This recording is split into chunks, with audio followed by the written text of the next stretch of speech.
when you have a decentralized internet, you actually have the concept of digital property rights for the very first time.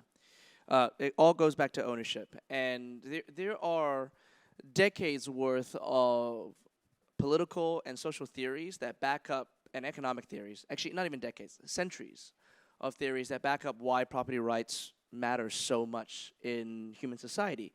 If you track the history of any society around the world, the value of aggregate society grows when there's real property rights. When you own something, you can create industries around that ownership. And we've never had that in the digital world because it's always been owned by a small group of companies, right? These oligopolies that Hanjin is talking about. So when we finally have a digital world in which each of you individually owns your assets, your identity, and your data, you're going to start seeing the value of what you create multiplied. This is a room of creators. Again, we're at Gen.t Summit. Everyone here is a creator.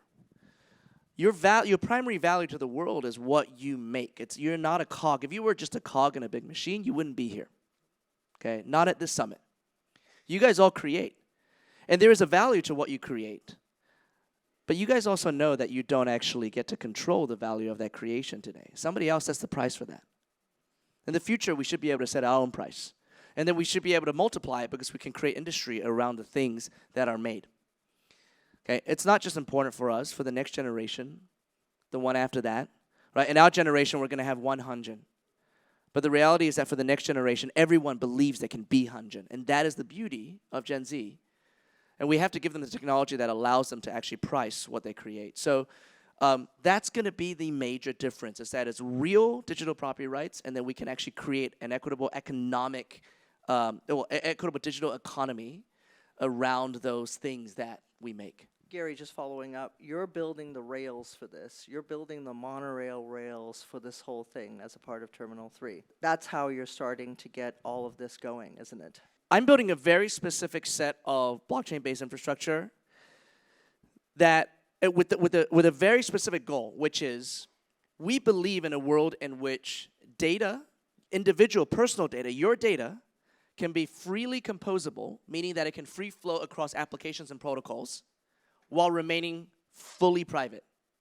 That does not exist today. You have to choose one or the other. Either your data is fully private and therefore it doesn't move from one place to another, or it does move and makes the internet magical, but it's no longer private, completely exposed to everyone. We believe that there should be a world in which both can coexist. And the beauty of blockchain technology is that because of blockchain and the encryption of blockchain, and because of cryptography that now exists, we can make that happen. So that's the base layer technology that we're building. It's very boring enterprise level infrastructure.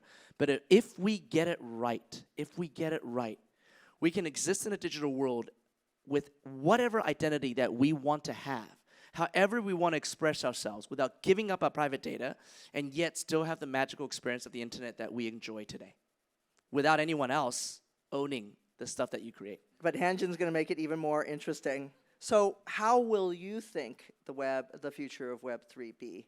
You've dropped your first NFT, as we've talked about, first Chinese music NFT. How do you see this whole future going in with all the projects that you're working on?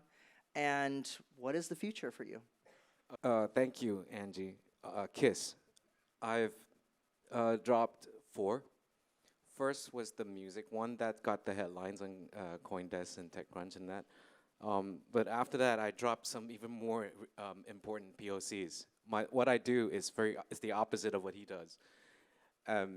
He's trying to create a store of value for data. I'm trying to create store of culture, POCs, because store of culture is a democratic process. People create their own culture, and together we create trends and directions. And if you do it on Web3, on encrypted protocols, encrypted internet, then you start to create ownership, personal ownership, that you can monetize in the future. And the dream is that it will be meritocratic. The dream is that it will be equitable. The dream is that people may be able to make rent. Like, you don't have to wait for the incumbents to pay you pittance for your content.